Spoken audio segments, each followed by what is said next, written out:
네, 지난 시간까지 함께 공부한 내용이 추심 결제 방식이죠. 그리고 지금부터 함께 공부할 내용이 무역 결제 파트에 꽂힌 신용장 결제 방식입니다. 외환 실물을 제외하고 무역 결제 파트에서 출제가 28문제 정도가 되는데 그 중에 이제 절반 이상, 좀 과하게는 80% 정도가 신용장 결제 방식에서 출제가 된다고 볼 수 있어요. 그렇기 때문에 수험생분들이 이 신용장 결제 방식에 대해서 좀 힘을 줘서 공부를 하셔야 되고, 저 또한 신용장 결제 방식에 대해서는 조금 더 디테일하게 함께 이제 공부를 진행을 하도록 하겠습니다. 신용장 결제 방식을 본격적으로 공부하기 전에 이제 왜 신용장에 대해서 사용을 하는가와 그리고 일반적인 신용장 결제 방식에 대한 설명을 드리면서 수업을 진행하도록 하겠습니다. 무역거래는 서로 다른 나라 간의 거래이기 때문에 제가 격지자 간의 거래다라고 이제 말씀을 드렸죠. 그렇기 때문에 수출자 입장과 수입자 입장에서는 항상 위험이 존재한다고 말씀을 드렸어요. 수출자는 수입자에게 물품을 보내는 대신 대금을 받아야 되는데 그 대금을 못 받을까봐 두려움을 떠는 대금회수 불능의 위험이 있다라고 말씀을 드렸고, 수입자 입장에서는 그 물품에 대한 대가를 송금을 하지만 수출자로부터 물품을 받지 못할 수 있는 상품 입수 불능의 위험이 있다고 말씀을 드렸죠. 그렇기 때문에 두 당사자 간의 거래를 하는 데 있어서 거래처 선정을 할 때 가장 먼저 신경을 쓰는 게 바로 신용조사입니다. 즉 다시 말하자면 신용조사를 통해서 이 당사자가 과연 신용이 있는가에 대해서 조사를 하는 것인데, 이 신용조사를 한다고 해서 당연히 철저한 거래처 선정은 되기가 힘들겠죠. 그렇기 때문에 이 신용을 담보로 한 장치가 좀 필요로 한다라는 거예요. 그래서 그 신용을 담보로 한 장치가 바로 신용장이라고 보시면 될 것 같습니다. 그럼 왜 신용장이냐라고 한다면, 신용장을 제가 이전 수업에도 간단히 언급을 할 때 가장 큰 특징이 뭐라고 말씀을 드렸죠? 은행의 개입이 가장 큰 결제 방식이다라고 말씀을 드렸죠. 즉 다시 말하자면은 이 신용장 결제 방식의 메커니즘은 어차피 결국 뒤에 같이 함께 공부를 할 테지만 간단하게 말씀을 드리자면, 이 은행이 수입자를 대리해서 결국은 수출자로부터 대금을 지급해 주겠다고 보장을 해주는 거잖아요. 그렇기 때문에 수출자 입장으로부터의 그 대금에서 불능의 위험을 줄여주죠.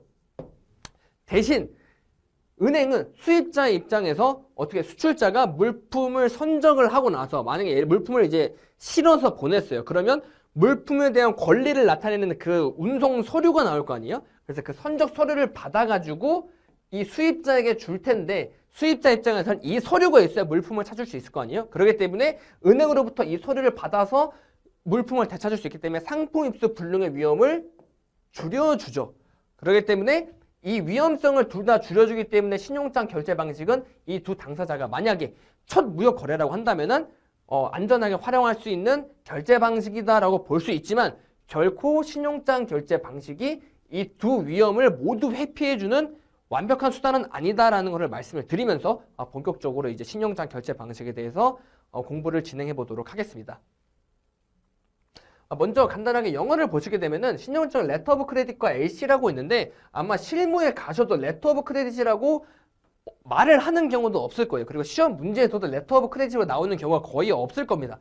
그냥 웬만하면 신용장이거나 LC라고 나오기 때문에 오히려 여기 신용장 파트에서만큼은 레터 오브 크레딧보다는 오히려 LC라는 말에 좀 더 친숙해지면 좋을 것 같아요.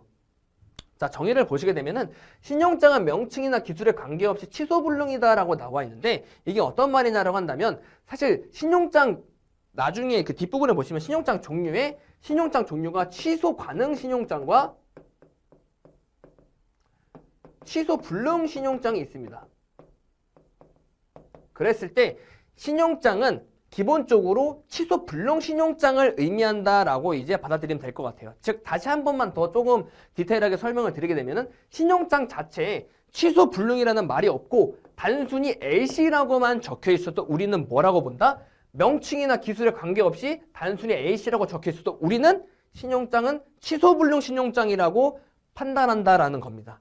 그래서 신용장은 명칭이나 기술에 관계없이 취소 불능이며, 이 일치하는 제시에 대하여 지급 인수 매입하기 위한 명백한 확약을 구성하는 모든 약정을 의미한다라고 되어 있는데, 일단은 이 지급 인수를 결제라고만 작성해 두시고, 이 결제 매입하기 위한 명백한 확약이다라고 되어 있습니다. 그래서 이 말은 말씀을 드리면은 물품에 대한 대가를 지급하는 확약이다라는 정도만 이해를 하신 다음에 뒷부분에 가서 이 결제와 지급 인수 매입에 대한 확실한 정의를 내리도록 할게요. 지금은 신용장의 의의에 대한 그 기본적인 느낌으로서 결제 매입하기 위한 명백한 확약이라는 게 뭐냐라고 한다면은 물품에 대한 대가를 지급하기 위한 명백한 확약이다라는 정도만 이해하시면 될 것 같아요.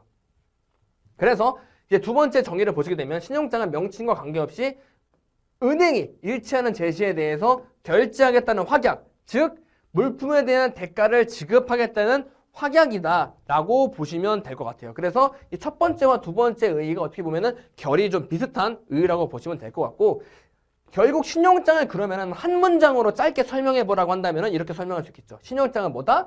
은행의 조건부 지급 확약이다. 즉 조건에 대한 일치하는 제시가 있을 때, 이 조건을 충족을 했을 때 대금에 대한 지급을 확약해주는 은행의 조건부 지급 확약이다라고 보시면 될 것 같아요. 그러면 이 조건이 그래서 뭔데라고 한다면은 이 조건이란 신용장에 기재된 조건에 일치하는 서류를 제시하는 것이다 라고 되어 있죠. 이거를 좀 디테일하게 또 예시를 하나 들어보자면, 예를 들면 이거예요. 물품이 해상을 통해서, 해상운송으로 통해서 수입장에 간다고 한다면, 제가 맨 처음 이제 수업 시간에서 말씀을 드렸던 것처럼 이때 발행되는 운송 서류가 BL이라는 게 있죠. 그랬을 때 이 BL이 예를 들어서 1월 1일 날에 선적이 이루어진 이 내용이 적혀진 BL을 제출하라라고 만약에 신용장 조건에 적혀져 있다면은 1월 1일에 물품을 선적하여 발행된 그 BL을 만약에 제시를 하게 되면은 신용장에 기재된 조건에 일치하는 서류를 제시하는 것으로 보는 거예요.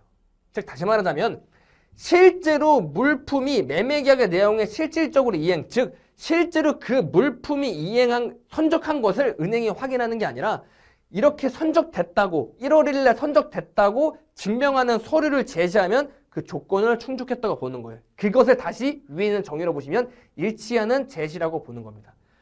즉 다시 말하자면, 다시 최종 정리를 하면은 이러한 조건을 충족했을 때 어떻게 된다? 물품에 대한 대금 지급 확약이 이루어지는 게 신용장이다라고 보시면 될 것 같아요. 네. 이제 마지막에 보시면 신용장은 지급보증서가 아니다라고 나와 있는데, 이 지급보증서에 대해서 간단하게 좀 말씀을 드리게 되면은 보통 수출자와 수입자 간의 거래에 있어서 채무자, 이제 물품에 대한 대가와 채무자, 채권자 권리가 이제 성립이 되잖아요. 그랬을 때 만약에 지급이 이행되지가 않는다면은 여기에 종속적 또 보충적으로 적용이 되는 게 지급보증서라고 보시면 돼요. 즉 이 본질적인 무역 매매 계약의 종속적 보충적으로 작성이 되는 게 지급보증서입니다. 근데 신용장 거래는 어떻게 돼요? 어떻게 보면은 은행과 수출자 간의 또 다른 거래라고 볼 수 있죠.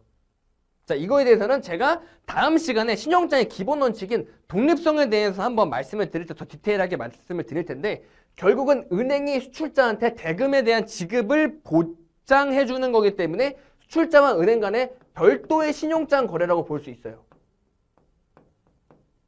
즉 다시 말하자면 이 본질적인 매매 계약과는 독립된 거래입니다. 지급보증서 같은 경우는 본질적인 매매 계약의 종속적이고